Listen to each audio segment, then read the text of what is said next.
So let's start reading about pituitary gland. हम pituitary gland के बारे में पढ़ते हैं। लिखा गया है सबसे पहले लोकेटेड कहाँ होती है और कैसे हाइपोथैलेमस से अटैच होती है।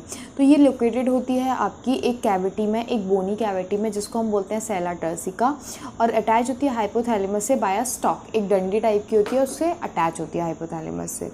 उसके बाद बोल रहे हैं it is do anatomically into, देखो एनाटॉमिकली इसके आपके दो पिट्यूटरी ग्लैंड होती है। कौन सी? एडिनोहाइपोफाइसिस और न्यूरोहाइपोफाइसिस। एडिनोहाइपोफाइसिस को हम बोलते हैं एंटीरियर पिट्यूटरी, न्यूरोहाइपोफाइसिस को हम बोलते हैं पोस्टीरियर पिट्यूटरी। जो एडिनोहाइपोफाइसिस होती है उसमें दो पोर्शन होते हैं, एक होता है पार्स डिस्टेलिस और पार्स इंटरमीडिया। जो पार्स डिस्टेलिस रीजन होता है पिट्यूटरी का, उसको हम कॉमनली एंटीरियर पिट्यूटरी कहते हैं।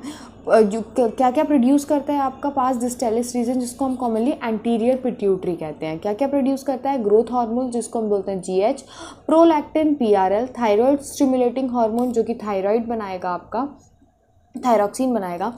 उसके बाद adrenocorticotropic hormone, luteinizing hormone, follicle stimulating hormone, और जो आपका पास इंटरमीडिया होता है वो आपका एक हार्मोन सीक्रेट करता है जिसको हम बोलते हैं मेलानोसाइट स्टिमुलेटिंग हार्मोन। ये आपको हार्मोन याद रखने पड़ेंगे कि कौन सा कहाँ से रिलीज़ हो रहा है, क्या करता है वो हम पर्टिकुलरली पढ़ेंगे, लेकिन अभी आपको इतना याद रखना है कि एंटीरियर पिट्यूटरी से कौन से हार्मोन रिलीज़ हो रहे हैं। फिर एंटीरियर पिट्यूटरी बोलते किसको है? पास डिस्टेलिस रीजन को बोलते हैं। उसके बाद आपका आता है पास इंटरमीडिया रीजन, जिससे सिर्फ आपका एक ही हार्मोन रिलीज हो रहा है, जिसको हम बोलते हैं melanocyte stimulating hormone. However in humans जो आपका पास इंटरमीडिया होता है वो ऑलमोस्ट मर्ज हो जाता है पास डिस्टेलिस के साथ, इसीलिए हम एंटीरियर पिट्यूटरी और पोस्टीरियर पिट्यूटरी की बात करते हैं। पास डिस्टेलिस को अलग से हम नहीं पढ़ते हैं, ठीक है, पास इंटरमीडिया को अलग से नहीं पढ़ते हैं, वो उसी में एक्चुअली मर्ज हो जाता है ह्यूमंस के केस में। उसके बाद हम पढ़ते हैं न्यूरोहाइपोफाइसिस, जिसको हम बोलते हैं पार्स नर्वोसा, जिसको हम बोलते हैं पोस्टीरियर पिट्यूटरी। पोस्टीरियर पिट्यूटरी में क्या होता है? ये स्टोर करता है आपके दो हार्मोन, ये आपका स्टोर भी कर रहा है, रिलीज भी कर रहा है, सारे काम खुद कर रहा है, इंडिपेंडेंट है।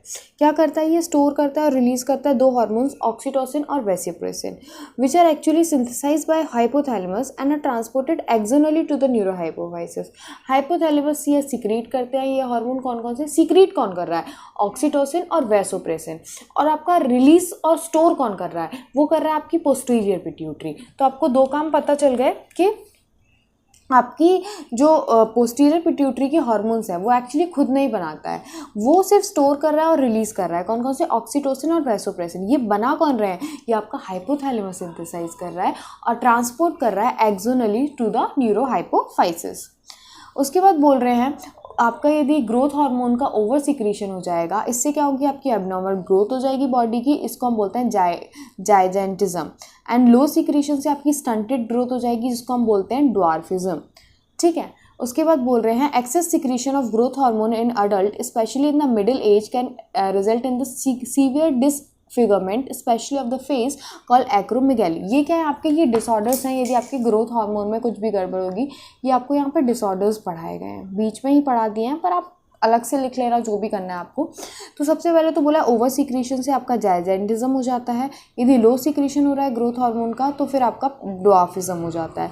लेकिन आपका अडल्ट में बड़े होने के बाद एक्सेसिव सिक्रीशन हो जाता है। आपने खली को देखा है, उसका वो इसका एग्जाम्पल है एक्चुअली।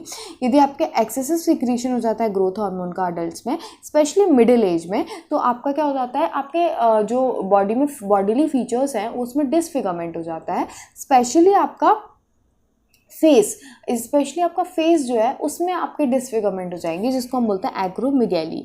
एक्रोमेगैली से क्या होगा? ये सीरियस कॉम्प्लिकेशंस हो सकते हैं, इवन प्रीमेच्योर डेथ भी हो सकती है यदि दिस इज अनचेक।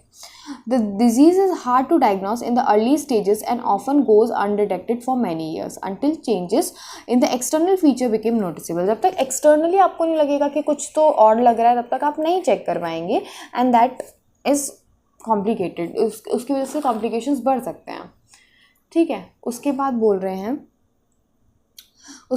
रहे हैं prolactin regulate the growth of the memory gland and formation of the milk in them. Prolactin आपका क्या करता है? आपका मिल्क फॉर्मेशन में हेल्प करता है और आपके मेमोरी ग्लैंड का जो भी ग्रोथ है वो उसको देखता है।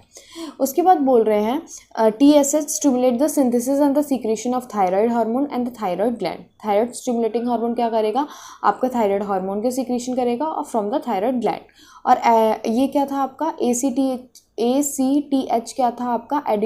एडिनोकॉर्टिकोट्रॉपिक हार्मोन। ये क्या करता है, ये स्टिमुलेट करता है synthesis and secretion of steroid hormone called the glucocorticoids from the adrenal cortex. उसके बाद आपका LH ल्यूटिनाइजिंग हार्मोन और FHS फॉलिकल स्टिमुलेटिंग हार्मोन, ये क्या करते हैं, ये आपके गोनेट्स की एक्टिविटी को रेगुलेट करते हैं, स्टिमुलेट करते हैं, इसलिए हम उनको बोलते हैं गोनाडोट्रोपिन्स।